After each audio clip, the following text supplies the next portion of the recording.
pagi ini kami segarkan kembali untuk boleh bersekutu bersama Tuhan, mendengarkan firman-Mu Bapa. Bapa, sembunyikanlah hamba-Mu di balik salib-Mu, biarlah nama-Mu saja yang dipermuliakan, biarlah firman-Mu yang diberitakan boleh bertumbuh subur di dalam hati kami masing-masing. Berikan kami hati yang baru, roh-Mu yang baru. Jauhkanlah kami dari hati yang keras, berikan kami hati yang taat. Bapak, tutup bungkus semua peralatan Zoom, semua kuasa si iblis dipatahkan dalam kuasa darah Yesus, dalam nama Yesus, amin. Selamat pagi teman-teman semua. Oke, di pagi hari ini saya akan sharing firman Tuhan ya, yang judulnya bagaimana sih kita menikmati hidup ya di dalam tetap dalam karunia Tuhan ya. Kita lihat ya akhir-akhir ini gejolak ekonomi global luar biasa ya, berantakan, maksudnya luar biasa berantakan ya, sehingga semua dunia di setiap negara juga mengalami gelombang yang begitu hebat akibat adanya kekacauan di US yang berimpact kepada semua negara ya, karena biar gimana Amerika menjadi tumpuan perputaran ekonomi dunia ya. Memang seperti firman Tuhan yang bilang bahwa kesudahan segala sesuatu sudah dekat ya. Oleh sebab itu kuasailah dirimu, jadilah tenang supaya kamu bisa berdoa. Ya, ini penting. Message ini yang pernah saya bawakan. Kuasailah dirimu, jadilah tenang supaya kamu bisa berdoa ya.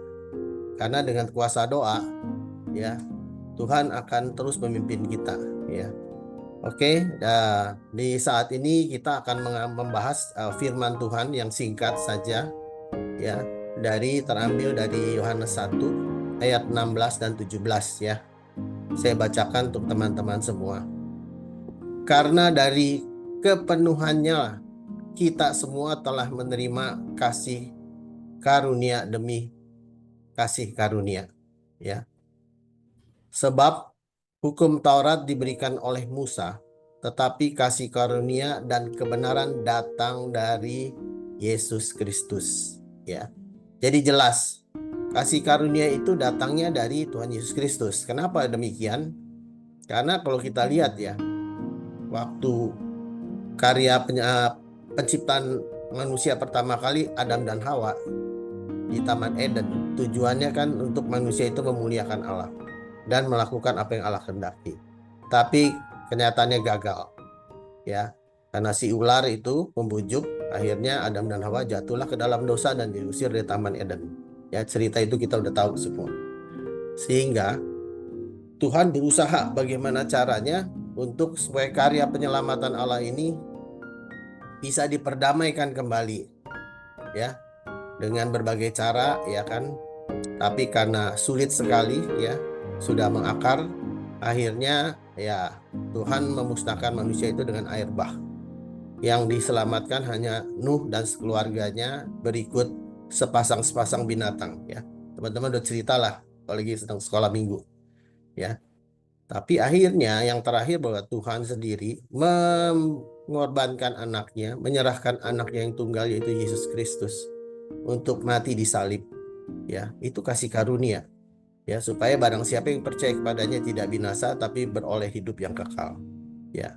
Jadi kalau kita mau tanya apa sih sebenarnya kasih karunia ya, kasih karunia itu adalah pemberian kepada orang yang tidak layak ya untuk menerima. Kita ini kan manusia yang tidak layak, manusia yang sudah jatuh di dalam dosa, dalam Roma 3 ayat 23 ya. Upah dosa adalah maut.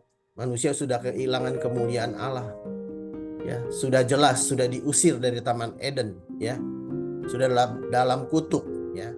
Kita tidak layak ternyata, bukan berdasarkan kebaikan si penerimanya yaitu kita nih ya, bukan, tapi itu adalah kebaikan si pemberi yaitu Allah sendiri melalui putranya yaitu Tuhan Yesus Kristus ya. Karena barang siapa yang percaya, dia tidak akan binasa tapi beroleh hidup yang kekal ya. itu kasih karunia, ya. Kalau beda dengan kondisi kita bekerja ya setiap hari ya. Mungkin di sini ada yang bekerja atau ada yang berusaha. Dari setiap usaha-usaha yang kita lakukan atau kita kerjakan kan kita dapat upah kan? Ya. Itu bukan kasih karunia. Itu adalah upaya manusia untuk berusaha keras untuk mencari nafkah. Ya, seperti kutuk yang Tuhan bilang, engkau akan berpeluh ya, berpeluh ya, mencari usaha ya. Karena kita sudah jatuh dalam dosa. Ya. Seperti itu kutuk namanya. Itu bukan kasih karunia. Tapi kalau kasih karunia itu benar-benar pemberian yang sebenarnya kita nggak layak. Mungkin teman-teman pernah lihat ya cerita waktu Tuhan Yesus disalib ya, disalib kan di kiri kanannya ada penjahat tuh kan. Ya. Nah, ada salah satu penjahat yang bicara ke Tuhan Yesus ya. Tuhan Yesus, ya kalau engkau anak raja jangan lupakan aku. Ya. Tuhan Yesus bilang, saat ini juga engkau bersama-sama dengan aku di Firdaus. Itu kasih karunia. Ya. Penjahat itu nggak layak terima. Ya, harusnya dia pergi ke neraka. Karena kejahatannya udah luar biasa. Makanya dia disalib. Layak dia disalib. Kalau Tuhan Yesus kan tidak layak disalib. Tapi dia merendahkan diri taat sampai mati. Untuk siapa? Untuk memberikan kasih karunia-Nya kepada kita. Ya, teman-teman mungkin bisa baca ya di firman Tuhan di Yohanes 10 ayat 10. Ya, kalau iblis datang sebagai pencuri, datang untuk apa? Mencuri, membunuh, dan membinasakan. Ya, namanya si iblis itu bapak segala dusta, mencuri, membunuh, dan membinasakan.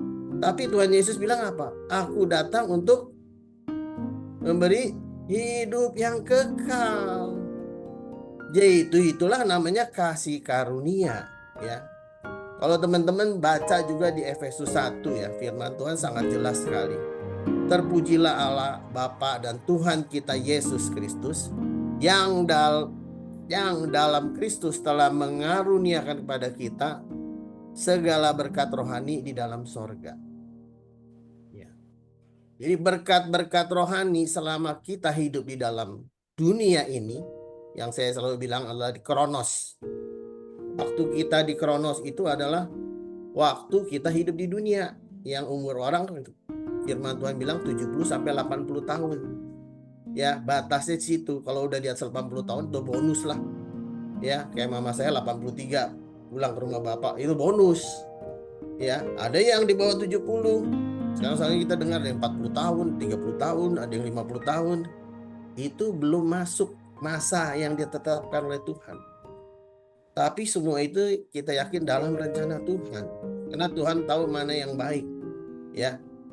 Jadi jelas sekali kalau kita bicara kita hidup di dunia itu harus menikmatin kasih karunia Tuhan. Kalau tidak berarti kita dipertanyakan apakah kita mengenal Tuhan atau tidak. Atau kita bergaul karib dengan Tuhan atau tidak. Ya. Ingat Tuhan Yesus waktu mengajarkan doa Bapa kami, teman-teman. Ingat ya. Dikatakan apa? Jadilah kehendak-Mu di bumi seperti di sorga. Tuhan Yesus sudah ngajarin minta kepada Bapa. Ya. Jadilah kehendak-Mu ya Bapa di bumi seperti di sorga. Jadi kalau kita tidak menikmati apa yang dikatakan Efesus 1 ayat 3, yang mana Kristus telah mengaruniakan kepada kita segala berkat rohani di dalam sorga. Tolong mungkin masing-masing koreksi kembali diri. Ya, apakah selama ini perjalanan rohaniku benar-benar sudah sesuai apa yang Tuhan kehendaki? Ya. Syaratnya bagaimana sih supaya kita bisa menikmati? Coba dievaluasi diri masing-masing. Syaratnya Tuhan bilang ada di firman-Nya di Roma 5 ayat 2 ya. Saya bacakan, teman-teman catat, nanti bisa dilihat lagi. oleh Dia, yaitu Yesus, kita juga beroleh jalan masuk oleh iman. Ingat ya, garis bawahi, oleh iman kepada kasih karunia ini. Jadi kalau kita mau menikmati kasih karunia Tuhan yang memang Tuhan turunkan dari sorga, ya berkat-berkat rohani tadi, kuncinya adalah iman. Berkali-kali ya aku menolong, ada lagunya kan, berkali-kali ku menolong, ya kan, berkali-kali kau kuatkan. Semuanya itu untuk apa? Melatih iman kita, ya, melatih iman kita. Jadi iman itu dari mana kita bisa punya iman? Tuhan bilang iman tumbuh karena pendengaran akan firman. Makanya berbahagialah kita yang ada di Dorea Ministry ini, Ibu Gembala sudah memfasilitasi yang adanya Zoom setiap Senin, Selasa, Rabu, Jumat, sekarang Sabtu lagi ditambahin. Karena ada permintaan khusus dari Semarang, dari Ibu Brigita maunya jam 3 pagi. Ya.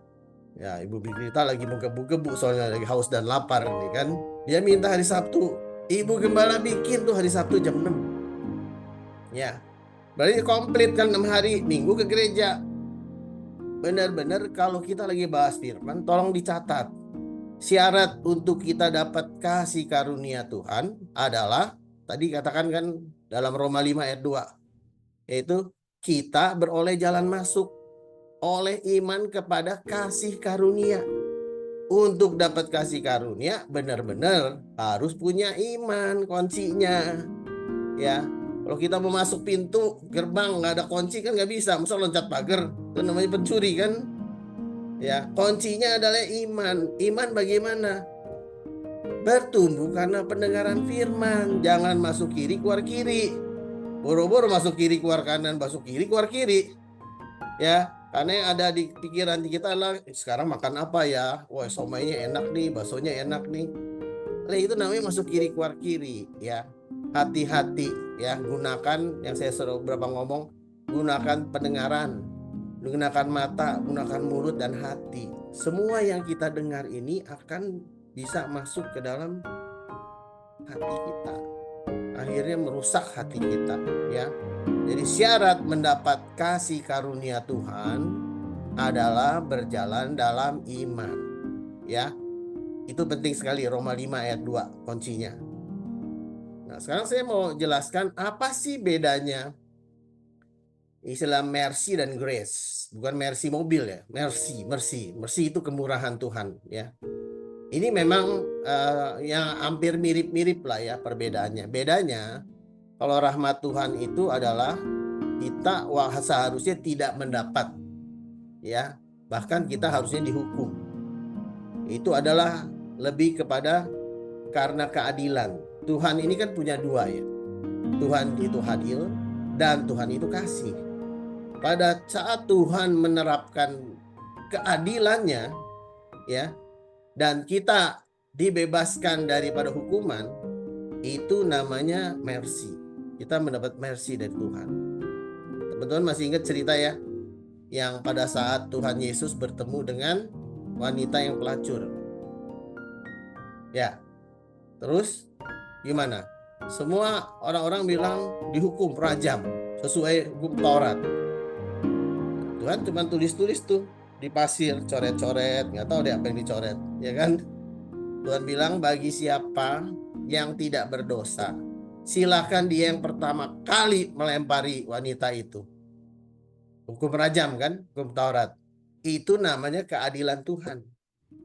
Tapi begitu Tuhan ngomong kayak begitu, nggak ada satupun yang mau melempari karena mereka merasa mereka semua orang berdosa.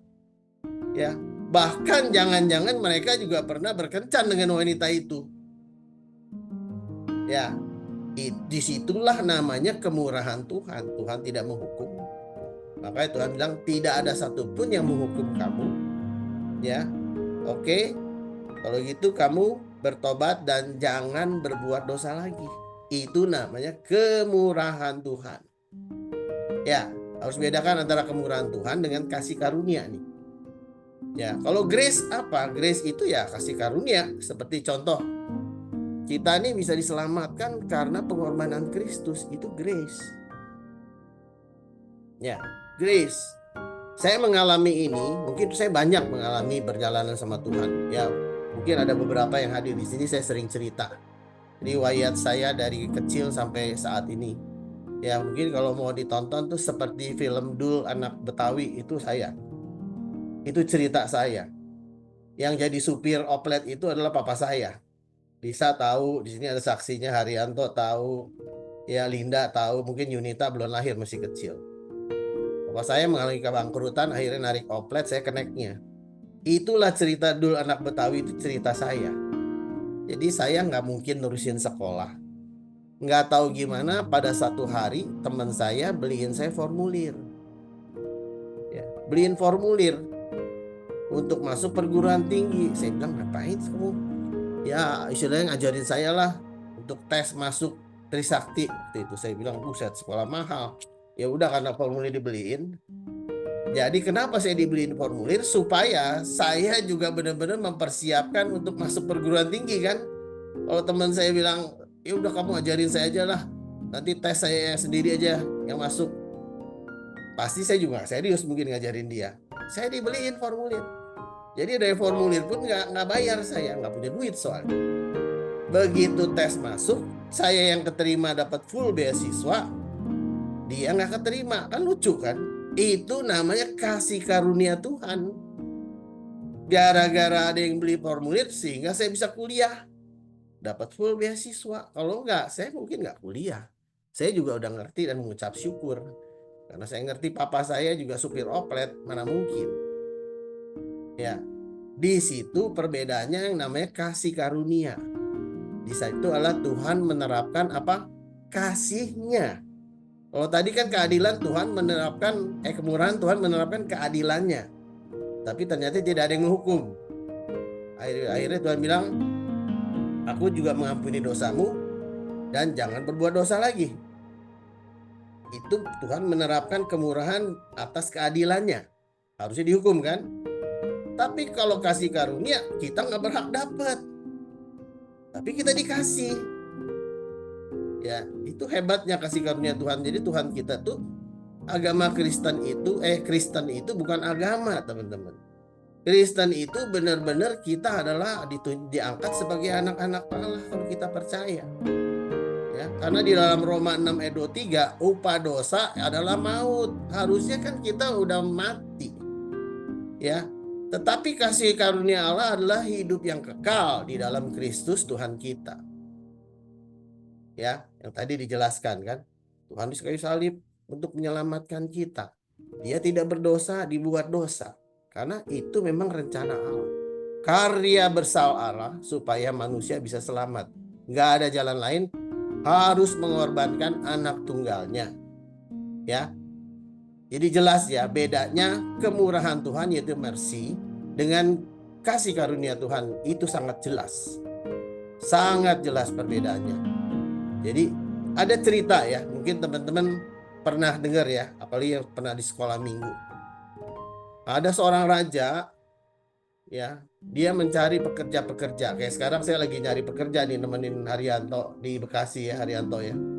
Kita lagi nyari pekerja-pekerja untuk bantu pre-sale di Bekasi. Nah, saya punya perusahaan internet. Baru didapat dari Tuhan juga, ini namanya kasih karunia Tuhan. Ya.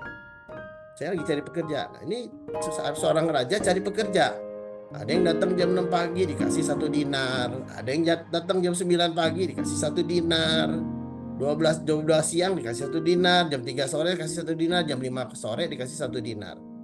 Selesai ya, jam 7 semua dibayar 1 dinar. Yang kerja di jam 6 marah. Saya kan kerja dari jam 6. Kenapa saya dikasih 1 dinar? Yang masuk jam 5 sore dikasih 1 dinar juga. Itu namanya kemurahan Tuhan kan. Tuhan bilang kan perjanjiannya, kamu bekerja 1 hari dikasih 1 dinar. Kan gak bilang jamnya. Ya, jadi ini juga berlaku untuk pekerja-pekerja pelayan Tuhan. Kadang-kadang di gereja itu sering ribut. Gua kan lebih senior, lu kan masih junior. Kenapa lu sekarang makin luar biasa. Tuhan pilih kasih. Akhirnya nggak mau melayani gara-gara apa? Jealous, cemburu, ya. Itulah hatinya rusak. Kalau kita benar-benar belajar sama Tuhan, kita beriman kepada Tuhan, itu mah terserah Tuhan, namanya kasih karunia. Tuhan mau kasih si A, si B, terserah Tuhan lah. Ya. Sekarang kita bicara, kenapa Tuhan memilih Yakub? Padahal kan Yakub penipu. Orang tuanya aja ditipu. Ya, benar nggak? Adiknya juga ditipu, si Esau ditukar sama kacang merah. Betul nggak? Mertuanya pun, si Laban pun juga ditipu. Akhirnya dia juga ditipu sama Laban. Dia pengen dapat Rahel, dikasihnya Lea dulu kan. Jadi karena itu hukum karma, dia menipu orang, dia ditipu juga akhirnya. Makanya Yakub disebut si penipu. Tapi Tuhan tetap memberkati Yakub. Ya, itu semua karena kasih karunia Tuhan. Ya, jadi teman-teman jelas ya bedanya. Apa sih itu kasih karunia? Dan kuncinya mendapat kasih karunia itu apa? Ya. Jadi kasih karunia benar-benar adalah pemberian Allah. Seharusnya kita nggak berhak. Ya. Kalau kemurahan Tuhan itu adalah Tuhan menerapkan keadilannya. Harusnya dihukum tapi dibebaskan karena kemurahan Tuhan. Ya. Untuk mendapat kasih karunia benar-benar kuncinya ada apa? Iman. Ya, tidak ada jalan lain untuk mendapat kasih karunia Tuhan. Jalannya adalah iman. Iman timbul karena pendengaran akan firman. Ya. Yang kedua, setelah kita mengerti nih, oh kasih karunia begini, kuncinya iman. Berarti benar-benar saya harus rajin ikut Zoom. Ya, habis baca Alkitab sendiri males di rumah, baca juga nggak ngerti. Ya, Arianto sekarang udah mulai rajin tuh. Tiap pagi laporan ke saya, dia lagi baca dari Kejadian sampai Wahyu. Bagus, terus. Ngerti nggak ngerti, baca saya bilang. Tapi ikut Zoom juga, supaya nanti tambah pengertiannya. Tuhan tambah-tambahkan hikmatnya. Karena kunci menikmati kasih karunia adalah iman. Ya. Yang kedua, setelah kita tahu nih, kita ingin dapat kasih karunia dengan melewati, kita harus beriman. Ya, seperti Petrus bisa berjalan di atas air, dia punya iman. Ya, apa sih manfaatnya? 3 manfaatnya. Pertama, iman itu menyelamatkan kita. Ya, kalau kita beriman, percaya pada Yesus, juru selamat kita bisa diselamatkan. Ya, Yohanes 3 ayat 16 kan, barang siapa yang percaya kepadanya tidak binasa, melainkan beroleh keselamatan. Ya, di dalam Efesus 2 dikatakan ayat 8 sampai 10. Sebab karena kasih karunia kamu diselamatkan oleh iman. Ingat kata-katanya iman. Itu bukan hasil usahamu, tetapi pemberian Allah. Itu bukan hasil pekerjaanmu. Jangan ada orang yang memegahkan diri. Ya, jangan ada yang orang sombong melayani pengen dapat nama. Hati-hati ya teman-teman, itu mencuri kemuliaan Allah. Belajar tulus dalam melayani Tuhan. Melayani Tuhan, Kolose 3 ayat 20. Melayani dengan sepenuh hati untuk Tuhan, bukan untuk manusia. Itu yang Tuhan mau. Ya. Di ayat 10, Efesus 2 ayat 10. Karena itu kita ini buatan Allah, diciptakan dalam Kristus Yesus untuk melakukan pekerjaan yang baik yang dipersiapkan Allah sebelumnya. Ia mau supaya kita hidup di dalamnya. Hidup dalam firman. Seperti Yohanes 15 teman-teman baca, pokok anggur yang benar. Kita harus melekat kepada pokok anggur. Ya, karena kita ini rantingnya. Kalau kita nggak melekat, kita nggak punya sari-sari yang diisep, nggak bisa bertumbuh. Ya, kalau nggak bertumbuh apa? Akan carangnya digunting, dibuang dan dibakar. Ya, syarat iman timbul karena pendengaran akan firman. Ya. Kedua, manfaatnya kita dapat kasih karunia selain kita diselamatkan, kita mendapat berkat dari Tuhan. Ya, kuasa untuk menikmati berkat-berkat tersebut. Ya, teman-teman bisa lihat di dalam Pengkhotbah 6 ayat 1 dan 2. Ya, ada suatu kemalangan yang telah kulihat di bawah matahari yang sangat menekan manusia. Kan kita capek ya kerja di bawah panas matahari. Kemarin saya sama Haryanto keliling 2 hari di Bekasi, panas, Haredang. Bekasi itu Haredang. Ada Pak Ruslan juga ikut, kita bertiga. Kita door to door ketok rumah orang. Mau internetnya ini free, ini 3 bulan dan sebagainya, kita jualan. Ya, kita lagi berusaha. Sama nih kayak Firman bilang, ya. Di bawah matahari sangat menekan manusia. Orang yang dikarunia Allah kekayaan, harta benda, dan kemuliaan sehingga ia tak kekurangan satu apapun yang diingininya. Tetapi orang itu tidak dikaruniai kuasa Allah untuk menikmatinya, melainkan orang lain yang menikmatinya. Inilah kesia-siaan dan penderitaan yang pahit. Ya, jangan sampai kita udah dikasih nih kasih karunia sama Tuhan. Ya, udah dikasih berkat-berkat, tapi kita pelit. Dikit-dikit mau nyumbang aja, ntar gua habis duit gua. Bener gak, Vi? Tabungan gua habis. Akhirnya yang dipikirin malah ditambah sakit. Ya, kasih itu nggak rela, kasih ini nggak rela, kasih ono nggak rela. Si ono kok kasih sedikit ya? Gua kasih sedikit aja, padahal dia lebih banyak. Ya, akhirnya akar pahit yang ada sakit. Inilah orang yang nggak bisa menikmatin. Tuhan udah kasih berkat tapi nggak bisa menikmatin berkat. Punya rumah banyak, yang nikmatin pembantu. Dia nggak pernah tinggal di situ karena rumahnya kebanyakan. Daripada gitu mendingan rumahnya satu dijual kasih kedua ya gitu. Bener nggak? Misalnya, ini kan contoh. Ini yang Tuhan bilang, orang itu tidak bisa setelah diberkati tidak mendapat kuasa menikmati karunia Allah. Salah juga. Ya, seperti tadi orang yang kerja jam 6 dikasih 1 dinar. Yang kerja jam 5 sore dikasih 1 dinar, marah dia. Nah kan udah dapat berkat 1 dinar. Apa bedanya sih? Marah kan? Tuhan bilang ya suka-suka gua. Gua yang punya, bener gak? Kan pemberian Allah, jangan protes ya. Teman-teman juga di pelayanan juga jangan protes gitu loh. Melihat orang, gua kerjanya lebih capek nih gini-gini. Dia kok kerjanya cuma sedikit ya. Jangan ya teman-teman, ingat penghakiman hakku kata Tuhan. Sedapat-dapatnya kalau itu bergantung padamu, firman Tuhan bilang dalam Roma 12 ayat 18 sampai 19. Saya ulang-ulang ini berapa kali. Ya, sedapat-dapatnya kalau itu bergantung padamu, hiduplah dalam perdamaian dengan semua orang. Tuhan menuntut itu. Balik ya. Kunci dapat kasih karunia apa? Iman. Iman timbul karena apa? Pendengaran akan firman. Firman harus dilakukan apa enggak? Harus dilakukan, baru kita mengasihi Tuhan. Kalau kita cuma dengar firman, ngerti dan tidak melakukan, itu namanya kita menjadi orang yang tidak melakukan firman. Bagaimana kita dapat kasih karunia Tuhan? Gak jadi, Tuhan bilang perjanjian batal. Makanya saya berkali-kali ngomong, ikat perjanjian dengan Tuhan.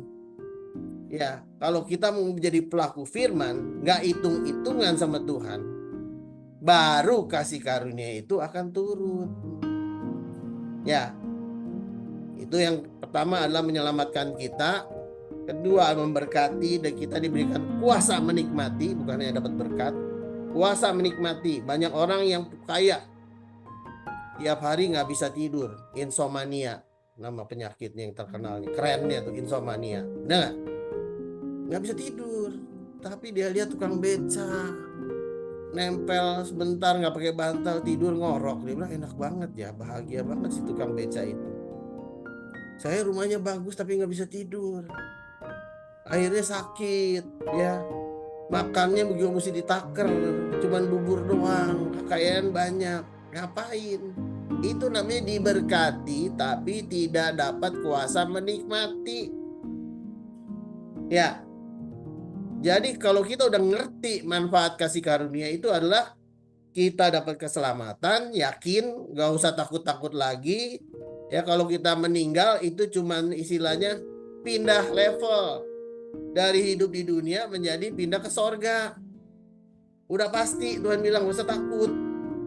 Ya, Nggak usah stres-stres gitu loh. Kalau masih stres berarti imannya tidak teguh. Ya, seperti Petrus berjalan di atas air, begitu dilihat, oh dia bisa ya. Tapi begitu lihat dia ngelihat gelombang, tahu-tahu dia tenggelam kan. Yaitu dia tidak, imannya tidak teguh. Matanya tidak tertuju kepada Kristus. Ya, jadi harus bisa, selain dapat berkat, harus bisa menikmatin. Ya, kalau udah waktunya suruh jalan-jalan sama Tuhan, jalan-jalan. Kayak Imelda tuh bentar lagi mau jalan-jalan. Itu namanya kuasa menikmatin ya Imelda ya. Sayangnya nggak ngajak-ngajak jalan-jalannya, ya kan? Yang ketiga, dimampukan untuk apa? Mengatasi masalah. Setiap masalah yang kita hadapi pasti kita yakin Tuhan yang pimpin. Ya, nggak usah takut. Seperti apa? Daud bilang apa di dalam Mazmur 23 ayat 6? Kebajikan dan kemurahan belaka akan mengikuti aku. Aduh, indah banget nih. Seumur hidupku. Ini Daud dikejar berkat. Awalnya Daud dikejar-kejar Raja Saul mau dibunuh. Ya, tapi karena Daud setia dan taat pada Tuhan, dia nggak mau membunuh orang yang diurapi Tuhan. Tuhan melihat hatinya Daud itu begitu tulus. Ya, akhirnya Daud dikejar berkat. Jadi ciri-ciri orang yang mendapat kasih karunia Allah itu adalah dikejar berkat. Berkat mengejar dia, bukan dia yang nyari. Dikejar-kejar benar-benar. Itu kalau Tuhan udah mencurahkan, semua dikasih. Ya. Itu namanya kita benar-benar bisa menikmati kasih karunia Tuhan. Jangan kita udah dikejar berkat, kita mengeluh. Tuhan capek nih, boleh nggak udah sampai di sini aja? Nggak boleh. Kalau Tuhan udah mau, jalanin ya. Makanya di Dorea nih perlu ada 5 pilar. Pilar kerohanian, pilar misi, ya, pilar sosial, pilar pendidikan. Tuhan taruh di hati saya nih pendidikan dan kemitraan. Ya, kita harus naik kelas teman-teman. Jangan cuma punya 1 pilar doang atau 2 pilar. Tuhan minta 5 pilar ini dijalanin. Nggak mudah, betul. Tapi kalau kita punya iman kepada Tuhan, pasti Tuhan yang kasih semua. Kasih karunia-Nya. Asal jangan tulus. Jangan ribut-ribut di dalam. Gosip-gosip menggosip. Jangan ya. Tuhan tahu itu semua. Ya. Jangan seperti orang yang jam 6 pagi dikasih 1 dinar. Yang jam 5 sore dikasih 1 dinar. Marah dia. Tuhan bilang itu bukan hakmu. Ingat, apa yang kita pakai untuk menghakimi orang itu pun akan diukur buat kita. Tuhan bilang, hati-hati, ya, hati-hati, jagalah hati, ya. Makanya kita belajar takut sama Tuhan. Tuhan bilang dalam Mazmur 25, ya, ayat 12 sampai 14. Ini janji Tuhan dan saya alami sendiri. Siapa orang yang takut akan Tuhan, kepadanya Tuhan menunjukkan jalan yang harus dipilihnya. Tuhan tunjukin tuh. Padahal kita nggak ngerti. Saya ngalamin sekarang ini. Di saat-saat saya selesai pensiun, Tuhan kasih banyak jalan. Suruh bikin perusahaan konstruksi jalan, aspal. Ya, suruh bikin perusahaan internet, suruh bikin perusahaan yang training perbankan. Ya, tiga-tiganya saya jalanin. Ya, Tuhan tunjukin dari nggak ngerti sampai ngerti. Ya, orang itu sendiri akan menetap dalam kebahagiaan dan anak cucunya akan mewarisi bumi. Tuhan bergaul karib dengan orang yang takut akan Dia dan perjanjiannya diberitahukannya kepada mereka seperti Ishak. Jangan pindah ke Mesir, tetap di Gerar. Ya, walaupun lagi kelaparan. Tapi Ishak menabur di situ, menggali sumur-sumur Yakub. Ya. Dan Ishak diberkati berlipat-lipat kali ganda. Ya. Walaupun ribut, saya ngalami juga di bisnis internet saya. Saya banyak kontraktor-kontraktor lain menyerang daerah saya. Ya, akhirnya terjadi keributan antara anak buah saya dengan anak buah yang lain, ribut. Tapi saya berdoa, Tuhan, tunjukkan jalan yang terbaik. Ya. Tapi Tuhan benar-benar menunjukkan jalan yang terbaik. Ya, tadinya saya cuma dikasih 6 RW, sekarang saya dikasih berapa? 30 RW. Sebentar teman-teman, ada gangguan. Bentar ya. Pak Teddy, saya lagi Zoom, bentar saya boleh telepon ya. Ya, Kamsia. Ya. Ada gangguan. Sorry. Jadi, balik lagi. Hal yang sama saya alami seperti sumur Yakub. Ishak menggali-gali sumur Yakub, diserang dengan orang-orang Abimelek. Saya pun sama, membangun bisnis ini cuma 6 RW tadinya, diserang sama yang lain, dirusak dan sebagainya. RT RW ribut sampai ke kelurahan. Ternyata pemilik perusahaan memilih saya karena saya tidak menghakimi yang lain. Sekarang akhirnya semua yang 30 itu dikasih ke saya semua. Ya. Nah, disinilah kasih karunia Tuhan terjadi, ya. Jadi kalau kita udah ngerti kasih karunia Tuhan, kita lihat manfaatnya, kita menikmati nggak bahwa kita diselamatkan, benar-benar kita menikmati berkat itu, dan kita dimampukan untuk melewati masalah. Itu kuncinya, ya. Kalau hal itu kita belum alami, berarti kita belum sampai di level itu. Tolong dicek, ya. Health check. Yang mana contreng, ceng gitu. Udah belum gitu kan, health check. Ya. Karena Rasul Paulus bilang, tetapi karena kasih karunia Allah aku adalah sebagaimana aku adanya sekarang. Ya, masih manusia daging.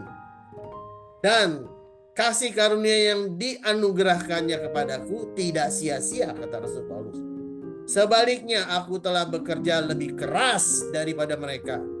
Tetapi bukannya aku, melainkan kasih karunia Allah yang menyertai aku. Ya, jadi kalau kita dalam masalah ribut rumah tangga ataupun sesama, ya kita juga ribut. Nah, saya ngalamin lagi di perusahaan yang lama. Saya benar-benar digeser oleh bos saya karena saya tidak mau berpihak pada dia. Padahal dulu dia belajarnya dari saya. Saya digeser, diganti orang lain yang memang mau menjalani apa perintahnya. Seperti kasus Pertamina lah ya. Saya mau ngomong jelasnya gitu. Saya nggak mau, saya bilang. Saya tahu ini salah. Akhirnya saya digeser. Saya nggak diajak ke luar negeri karena saya nggak mau. Karena setiap kali ngajak ke luar negeri itu isinya full entertain semua. Mabuk-mabukan ke kasino dan sebagainya. Saya nggak mau. Saya satu-satunya direktur selama 13 tahun yang nggak pernah ikut acara luar negeri. Karena saya tahu di sana acaranya pesta pora. Akhirnya dia bilang kepada orang-orang Huawei CTI, jangan ajak Pak Tisno kalau keluar negeri mah. Kalau ajak Pak Tisno ngeteh aja. Kalau ajak luar negeri pasti dia nggak mau. Dia pendeta soalnya. Nggak apa-apa kita dicap seperti itu. Ya, saya rela berkorban untuk nggak ikut luar negeri. Mendingan saya kerja, saya bilang. Tugas saya adalah profesional, saya bekerja, memajukan perusahaan. Seperti Rasul Paulus bilang, aku telah bekerja lebih keras daripada mereka semua. Tetapi bukannya aku, melainkan kasih karunia Allah yang menyertai aku. Dimampukan melewati ini semua, ya. Jadi itu kita harus ngerti apa itu kasih karunia, apa maknanya. Tadi kan menyelamatkan, memberkati bukan hanya memberkati ya. Bisa menikmati, diberikan kemampuan menikmati berkat Tuhan, ya.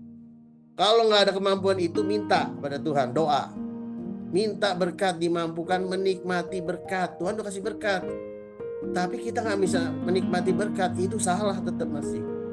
Bisa jadi berkat itu bukan dari Tuhan, ya. Terus kita dimampukan untuk melewati segala masalah, ya. Yang ketiga, bagaimana kita hidup dalam kasih karunia Tuhan. Setelah kita ngerti kasih karunia, kuncinya adalah iman. Iman timbul karena pendengaran akan firman. Sehingga kita ngecek, kita bisa nggak menikmati kasih karunia, maknanya apa? Maknanya adalah keselamatan. Kita yakin nggak kita selamat? Kalau masih ragu-ragu, berarti kita mesti ada yang dibenerin. Hidupnya nggak full berserah sama Tuhan. Nggak berani mengikat perjanjian sama Tuhan. Padahal Tuhan bilang siapa yang percaya ya dia akan diselamatkan, udah jelas ya. Kita menikmati berkat, kita bisa mampu melewati masalah walaupun pasti ada nangis-nangis. Itu wajar, nangis-nangis mah ya. Seperti Hana dicela sama Penina, nangis-nangis dia. Tapi akhirnya lahirlah Samuel. Ya, semua itu proses perjalanan iman. Yang ketiga, setelah kita tahu itu semua, bagaimana caranya hidup dalam kasih karunia. Ada 4 hal. Yang pertama lah hidup benar penuh dengan ucapan syukur.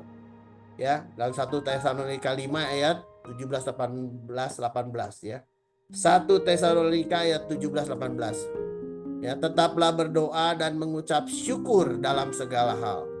Itulah yang dikehendaki Tuhan bagimu.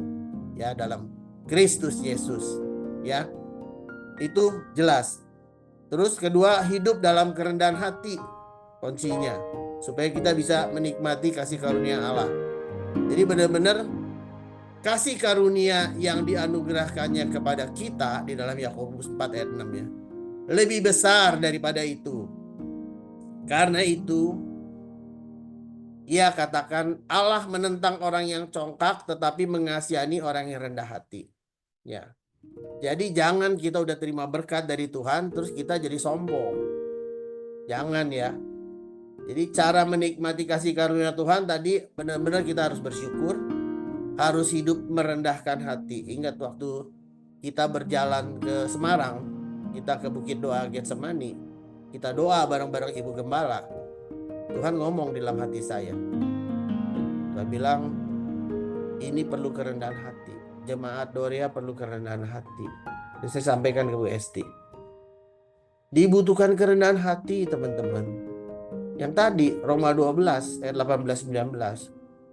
Sedapat-dapatnya itu bergantung padamu. Hiduplah dalam perdamaian dengan semua orang. Jangan merasa kita lebih senior, dia lebih junior, kita lebih rohani, dia tidak. Tuhan melihat hati ya, hati-hati. Bukan melihat rupa atau melihat kaki. Ya. Yang ketiga, hiduplah dalam pengampunan, melepaskan pengampunan. Belajar melepaskan pengampunan, jangan menyimpan dendam. Ya, tadi Roma 12 ayat 18-19 ya. Karena penghakiman adalah hakku, bukan hakmu. Berikanlah kepada murka Allah, bukan urusan kita. Ya. Bahkan kita harus doakan dia supaya Tuhan merubahkan hatinya, melembutkan hatinya, diberikan hati yang baru, rohmu yang baru. Ya. Yang keempat adalah hiduplah dalam kemurahan. Ini penting. Saya berkali-kali juga ngomong masalah ini. Hiduplah dalam kemurahan. Tuhan bilang apa? Ya, Tuhan bilang di dalam 2 Korintus 9 ayat 10. Ia menyediakan benih bagi penabur. Kita ini kan penabur. Tuhan menyediakan benih bagi penabur dan roti untuk dimakan. Ia juga akan menyediakan benih bagi kamu dan melipat gandakannya dan menumbuhkan buah-buah kebenaranmu. Ya. Jadi jangan benih yang dikasih Tuhan untuk ditabur kita makan karena kita pelit. Disuruh nabur Dorea kagak nabur-nabur, hitung-hitungan ngasih 2.000 perak. Sedih saya ngelihat persembahan tuh kalau ibadah onsite. Ibu Alan lagi ngitung, Ibu Lili ngitung, Bu Dina yang ngitung. Kok ada 2.000 perak, ada yang amplop kosong. Hati-hati ya. Tuhan bilang, ia menyediakan benih bagi penabur dan roti untuk dimakan. Roti itu berkat buat kita. Jangan roti dimakan, benihnya dimakan. Akhirnya ada kita sakit-sakitan. Masuk rumah sakit lebih mahal, itu namanya orang yang tidak bisa menikmati kasih karunia Allah tadi. Ya kan? Tidur kagak bisa. Dia komplain sama tukang beca, kok enak banget tukang beca itu tidur pakai orok-orok, gue kagak bisa tidur. Padahal kasurnya udah ultra spring bed, empuk. Ya. Udaranya AC, tukang beca di hawa panas bisa tidur. Karena dia nggak bisa menikmati kasih karunia Allah.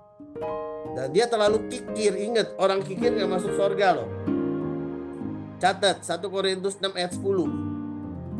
pencuri, orang kikir, pemabuk, dan penipu tidak mendapat bagian dalam kerajaan Allah. Hati-hati. Ya, jadi inilah firman Tuhan yang saya sharingkan. Hidup dalam kasih karunia itu harus diperhatikan, harus bersyukur dalam segala hal. Hidup dengan rendah hati, jangan sombong. Belajar melepaskan pengampunan, jangan menghakimi orang lain, karena penghakiman bukan hak kita. Hidup dalam kemurahan. Jadi rajinlah menabur, ya. Oke, demikianlah sekian firman Tuhan. Mari kita berdoa. Puji syukur, terima kasih Bapak yang baik. Firman-Mu telah disampaikan oleh hamba-Mu Bapak. Biarlah firman-Mu yang ditaburkan ini boleh tumbuh subur di setiap hati kami masing-masing, sehingga kami boleh menikmati akan kasih karunia-Mu Tuhan selama hidup di dunia ini. Jadilah kehendak-Mu di bumi seperti di sorga. Berikanlah kami kuasa Roh Kudus-Mu untuk boleh membantu kami dimampukan untuk merendahkan hati di hadapan-Mu, belajar bersyukur, belajar melepaskan pengampunan, belajar memberi Tuhan. Biarlah benih yang Kau berikan untuk ditabur, kami akan taburkan di mana kami berada, di mana kami bertumbuh ya Bapa. Biarlah terus berkat roti untuk dimakan Kau berikan sesuai dengan kehendak-Mu Tuhan. Terima kasih Bapa yang baik. Tuhan, kami ingin berdoa bagi mereka yang saat ini dalam keadaan sakit, biarlah Tuhan melepaskan mereka dari beban-beban kesakitan mereka Tuhan. Mohon kiranya kemurahan-Mu agar kuasa-Mu boleh bekerja. Bagi mereka yang sedang dalam masalah, Tuhan berikan jalan keluar. Ajarkan mereka terus boleh bergaul karib dengan Engkau Bapa, agar Engkau menunjukkan jalan yang terbaik seturut kehendak-Mu. Kami juga berdoa untuk HUT Dorea Ministry ke-16 di Semarang. Tuhan, bawa jiwa-jiwa yang banyak Bapak. Terjadi kebangkitan rohani besar di Semarang seturut kehendak-Mu. Di dalam nama Tuhan Yesus, kami berdoa dan bersyukur. Amin.